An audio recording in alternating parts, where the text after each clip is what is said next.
রাসূলের চরিত্রের দুইটা দিক, একটা হলো মিলাদ আর একটা হলো সিরাত। মিলাদ হলো রাসূলুল্লাহ সাল্লাল্লাহু আলাইহি ওয়াসাল্লামের জন্মগ্রহণ, আর সিরাত হলো কোরআনুল কারীম আল্লাহ তাআলা রব্বুল আলামিন নবুয়ত প্রাপ্ত থেকে দীর্ঘ 23 বছরে যে কোরআন নাজিল হয়েছে, 40 বছর বয়সে নবুয়ত প্রাপ্ত থেকে তিনি মৃত্যু পর্যন্ত যত কিছু যা কিছু আমাদের জন্য রেখে গিয়েছেন, এটাই হলো সিরাত। জন্ম থেকে শুরু করে নিয়ে 40 বছর পর্যন্ত তিনি অনেকগুলো কাজ করেছেন সমাজের মধ্যে। কোনো কাজই শেষ পর্যন্ত সমাজের মানুষের দুঃখ দুর্দশা সম্পূর্ণভাবে মুক্ত করতে পারেন নাই। 17 বছর বয়সে তিনি হিলফুল ফজল গঠন করেছেন, এরপরে বিভিন্ন সামাজিক কাজ করেছেন, কিন্তু কোনো কাজই সমাজের মানুষের পুরোপুরি যে সমাজের মানুষ যেটা চায় এটা দিতে পারেন নাই। দিতে পেরেছেন যখন আল্লাহর কোরআন নাজিল হয়েছে এবং কোরআন দ্বারা সমাজ বিনির্মাণ হয়েছে, সেদিন থেকে শুরু করে এই দীর্ঘ নবুয়ত প্রাপ্ত থেকে শুরু করে মৃত্যুর আগ পর্যন্ত আমাদের জন্য মানা একান্ত ফরজ। সুবহানাল্লাহ। এবং এই কোরআন নাজিল হওয়ার পরে রাসূল করিম সাল্লাল্লাহু আলাইহি ওয়াসাল্লাম মৃত্যু পর্যন্ত সমস্ত জায়গায় যে সমস্ত কথা রাসূলুল্লাহ সাল্লাল্লাহু আলাইহি ওয়াসাল্লাম বলেছেন, এটাই হলো সিরাত, এটা হলো পথ, এটাই আমাদের জন্য ফরজ। সুবহানাল্লাহ। তাহলে রাসূল করিম সাল্লাল্লাহু আলাইহি ওয়াসাল্লাম তিনি মক্কা জমিনে আসবেন, এই আসার আগে আল্লাহ তাআলা রব্বুল আলামিন মক্কা জমিনটা পরিষ্কার করবেন। এই 570 খ্রিস্টাব্দে রাসূল করিম সাল্লাল্লাহু আলাইহি ওয়াসাল্লামের দাদা ছিলেন আব্দুল মুত্তালিব, তার কাছে কাবার চাবি ছিল। আব্দুল মুত্তালিবের ব্যাপারে অনেকগুলি বর্ণনা আছে, সেটা বলতে গেলে আমাদের সময় শেষ হয়ে যাবে।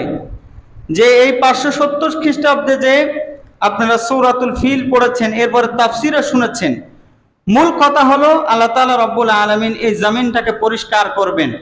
আব্রাহা বাদশার কবল থেকে আল্লাহ তাআলা রব্বুল আলামিন এই কাবাকে পবিত্র করলেন। আব্রাহা বাদশাহ আব্দুল মুত্তালিবকে বলেছিল যে তুমি এই কাবাটা ছেড়ে দাও, এটা আমরা ধ্বংস করব। আব্দুল মুত্তালিব বলেছিল যে আল্লাহি এর মালিক আল্লাহ তাআলা, তিনি এটাকে রক্ষা করবেন। এরপরে ঘটনা আপনারা জানেন যে আব্রাহার যে হাতিগুলো ছিল তারা যাইতে পারে না, সেখানে বসে পড়েছে। এরপরে আবাবিল দিয়ে আল্লাহ তাআলা রব্বুল আলামিন জমিনটাকে পরিষ্কার করে দেন। সুবহানাল্লাহ। তো এই যে রাসূলুল্লাহ সাল্লাল্লাহু আলাইহি ওয়াসাল্লাম তিনি যে জমিনে আসবেন, তার এই নবুয়াতের বহির্প্রকাশ একটি হলো এই আব্রাহা বাহিনীকে ধ্বংস করে দেওয়া এবং জমিনটা পরিষ্কার হয়ে যায়। সুবহানাল্লাহ। এরপরে সিরাত বেত্তাগণ আর একটা স্বপ্নের কথা বলেছেন, যেটা আমি আগেও বর্ণনা করেছি কোনো বর্ণনায়। সেটা হলো আব্দুল মুত্তালিব স্বপ্নে দেখলেন যে তিনি তার পুত্র হারিসকে নিয়ে জামজাম কূপ তিনি খনন করতেছেন। এরপরে সকালে পরপর 3 দিন দেখার পরে আব্দুল মুত্তালিব তার পুত্র হারিসকে নিয়ে এই জামজাম কূপ যে জায়গাটা খনন করবেন, এটা তাকে স্বপ্নে দেখিয়ে দেওয়া হয়। তিনি ওই জায়গায় যায়, যেহেতু বালি ছিল, মরুভূমি, সেখানে খোঁজা শুরু করলেন। খুঁজতে খুঁজতে এক পর্যায়ে ইসমাইল আলাইহিস সালাতু ওয়াস সালামের বংশ বনু জুরহুম গোত্র মক্কা ছেড়ে যাওয়ার সময় যে সমস্ত জিনিসপত্র রেখে গিয়েছিল, তার এইখানে এই জামজাম কূপের মধ্যে সেগুলো ছিল। তার মধ্যে একটা সোনার হরিং ছিল, এরপরে বিভিন্ন আসবাবপত্র ছিল, যেগুলো সোনার হরিং দিয়ে আব্দুল মুত্তালিব কাবা ঘরের দরজার ওখানে লাগিয়ে দেন। তো এই জামজাম কূপ যখন খোঁজা শুরু হয়, পানি আসতে লাগে, ঠিক তখনই এই আব্দুল মুত্তালিবের কুরাইশ বংশ তারা বলে যে বরকতি কূপের ভাগ আমরাও নিতে চাই, এটার আমরাও এই কূপটা খুঁজতে চাই, আমাদেরকেও তুমি নাও। তো আব্দুল মুত্তালিব বলে যে না, স্বপ্নে আমাকে দেখানো হয়েছে, সুতরাং আমি এটার অধিকারী, আর কেউ না। তো তখন তারা বংশ একদিকে সমস্ত মানুষ, আর একদিকে শুধু আব্দুল মুত্তালিব, রাসূলুল্লাহ সাল্লাল্লাহু আলাইহি ওয়াসাল্লামের দাদা। তিনি বললেন যে ঠিক আছে, আমরা একটা ভবিষ্যৎ যে জানে তার কাছে যাব, তিনি যে ফয়সালা দিবেন সেটাই আমরা মেনে নিব। তারা মক্কা থেকে সিরিয়ার উদ্দেশ্যে রওনা দেন। এমত অবস্থায় এই সিরিয়ার উদ্দেশ্যে এবং মক্কা এবং সিরিয়ার মধ্যবর্তী স্থানে মরুভূমিতে তারা আটকে পড়েন। সবার প্রাণ যায় যায় অবস্থা, পানি নাই কারো কাছে। এমত অবস্থায় আল্লাহ তাআলা রব্বুল আলামিন আব্দুল মুত্তালিবের এই উট থেকে, উটের পা থেকে আল্লাহ তাআলা রব্বুল আলামিন পানির ফোয়ারা আল্লাহ তাআলা বের করে দেন। সুবহানাল্লাহ। সবাই বুঝতে পারে যে আমরা যে উদ্দেশ্য করে সিরিয়ায় যাচ্ছি এই উদ্দেশ্য আমাদের সফল হবে না। সব বংশের সব মানুষ মিলে আব্দুল মুত্তালিবের কাছে স্যালেন্ডার করে, বলে যে এই কূপের মালিক আপনি, আমরা এখানে ভাগ বসাবো না। এরপরে রাসূল করিম সাল্লাল্লাহু আলাইহি ওয়াসাল্লাম দুনিয়াতে আসবেন। এর আগে আল্লাহ তাআলা রব্বুল আলামিন সুন্দর পানির ব্যবস্থা করে দিলেন। সেখানে তিনি জমজম কূপের এই ব্যবস্থা তিনি নিলেন এবং তার হাতেই চাবি থাকলো। এই জমজম কূপের পানি কেউ যদি খাইতে চায় তাহলে তার অনুমতি নেওয়া লাগবে।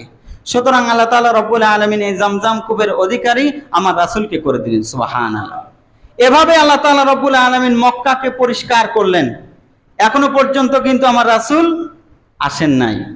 সুতরাং আল্লাহ তাআলা রব্বুল আলামিনের রাসূল পৃথিবীতে আসবেন আর জমিন পরিষ্কার হবে না, এটা হতে পারে না। এটা আল্লাহর বড় দয়া যে আল্লাহ তাআলা রব্বুল আলামিন আমাদেরকে কোন নবীর উম্মত করেছেন এটা আমরা বুঝলাম না। যে নবীর উম্মত আমাদেরকে করেছেন, প্রত্যেকটা নবী তারা আল্লাহর কাছে ফরিয়াদ করেছে, আল্লাহ আমরা নবী হতে চাই না, আমরা শেষ নবীর উম্মত হতে চাই।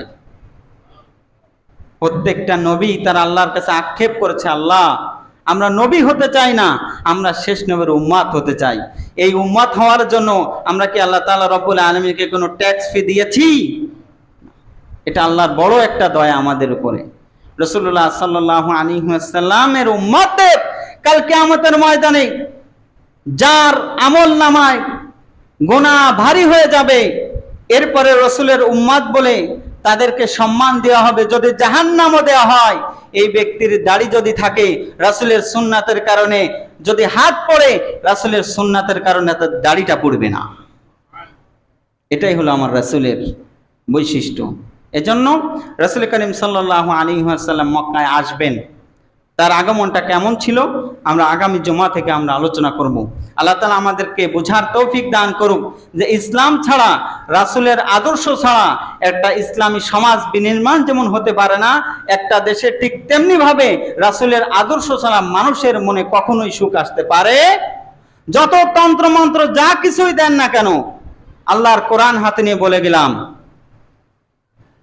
যা কিছুই এই বাংলাদেশে আপনি যে আইন করেন না কেন, রাসূলের আদর্শ ছাড়া, আল কোরআনের আইন ছাড়া আমাদের সমাজে, আমাদের রাষ্ট্রে কোথাও সুখ আসবে না। পরিবর্তন হতে পারে, কিন্তু যদি মানুষের মনে কোঠায় ওই যে লোকটা ভিক্ষা করে খায় তাকেও ওই ভিক্ষার জায়গায় বসার জন্য মানুষদেরকে ট্যাক্স দেওয়া লাগে, ঠিক কিনা বলেন?